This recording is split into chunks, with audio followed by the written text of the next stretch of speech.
Taiwan looks small on the map, but for China, it may be one of the hardest military problems in the world, not because Taiwan is larger than China. It is not, and not because Taiwan can match China ship for ship, missile for missile, or aircraft for aircraft. It cannot. Taiwan is difficult for a different reason. To take it, China would have to cross water, defeat prepared defences, control the air, protect a massive flow of ships, manage escalation, absorb economic shock, and challenge the credibility of the United States, all at the same time. That is what makes Taiwan so dangerous. It is not just an island, it is a political question, a military problem, an industrial prize, and a test of power in the Western Pacific. Taiwan sits roughly 100 miles from the coast of mainland China, across the Taiwan Strait. It is densely populated, highly industrialized, and politically separate from Beijing. For the Chinese Communist Party, Taiwan is not treated as a normal foreign policy issue. It is tied to nationalism, legitimacy, and the promise of reunification. Beijing sees the island as part of China, and it has never ruled out the use of force. But saying Taiwan is important is not the same as taking it. That is the difference between political desire and military reality. For China, the first problem is geography. Armies do not simply appear on an enemy shore. They must be moved, protected, supplied, and reinforced. The Taiwan Strait is not an empty road.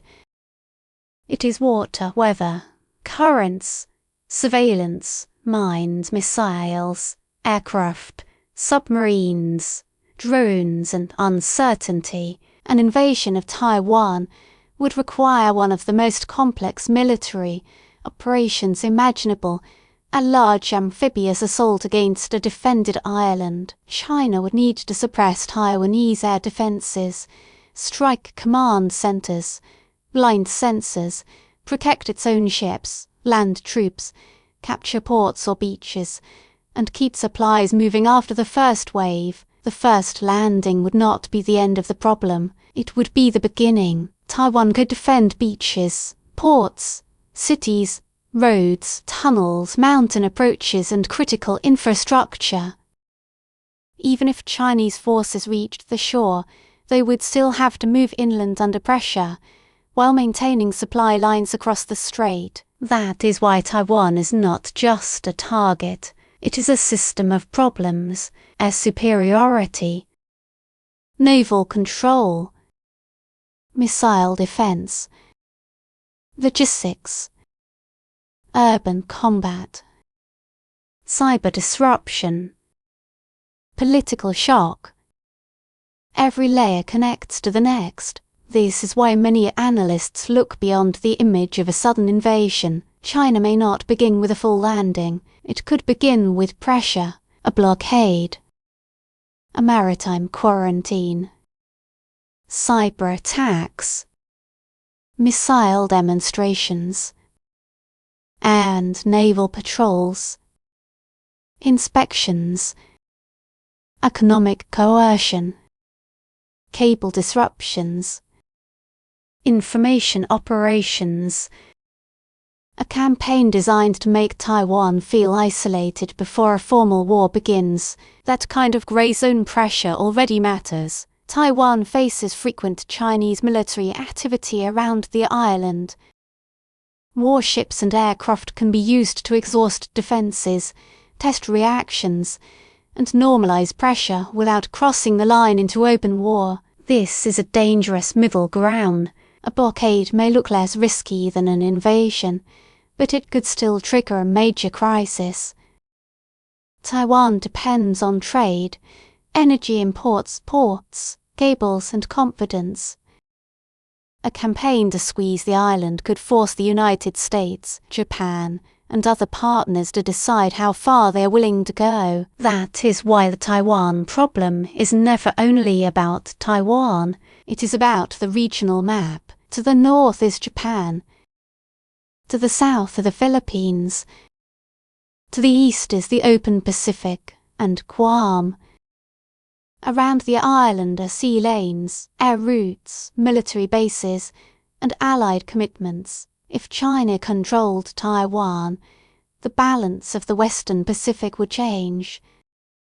Beijing would gain a position facing the open ocean, sitting inside the first island chain and projecting pressure toward Japan, the Philippines, and the wider Pacific. For the United States, this would not be a small adjustment, it would be a strategic shock. Washington does not recognize Taiwan as an independent country in the way it recognizes formal allies.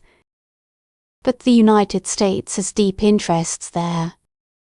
American policy is built around a delicate framework, the One China policy, the Taiwan Relations Act, the 3 joint communiques, and the 6 assurances. That framework is intentionally careful, but the military reality is less abstract. If Taiwan falls by force, American credibility in Asia would be questioned.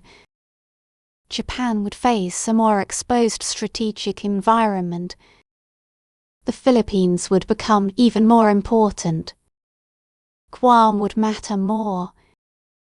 And every ally in the region would ask whether the United States can still shape the balance of power. This is why Taiwan is both a local issue and a global one. There is also the industrial dimension. Taiwan is one of the central hubs of the global semiconductor supply chain. Its advanced chip industry supports phones, computers, artificial intelligence, data centers, military systems, vehicles, and much of the modern digital economy. But the semiconductor story should not distract from the military one. Taiwan does not matter only because of chips. It matters because chips, geography, democracy, alliance politics, and military risk all sit in the same place. That combination makes any crisis harder to contain. For Beijing, Taiwan is a symbol of unfinished national unification. For Taipei, it is a question of survival and self-government. For Washington, it is a test of credibility and balance. For the global economy, it is a risk to the most advanced manufacturing networks on Earth. This is what makes Taiwan so difficult. China is powerful. Its navy has grown. Its missile forces are dangerous. Its air force is modern.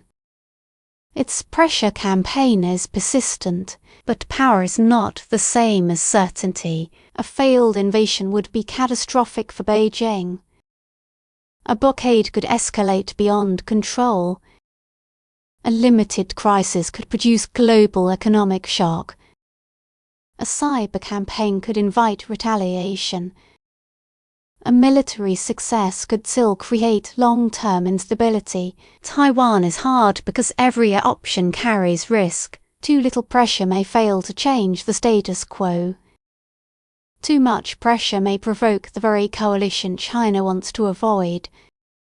A war could be won on paper and still become a strategic disaster. That is why Taiwan remains China's hardest military problem, not because China lacks power, but because Taiwan forces China to solve geography, logistics, escalation, economics, and American credibility at the same time. And in the Western Pacific, that is not just a military challenge, it is the fault line where the future balance of power may be tested. If you found this analysis useful, leave a like, subscribe to the channel, and turn on notifications so you do not miss the next report.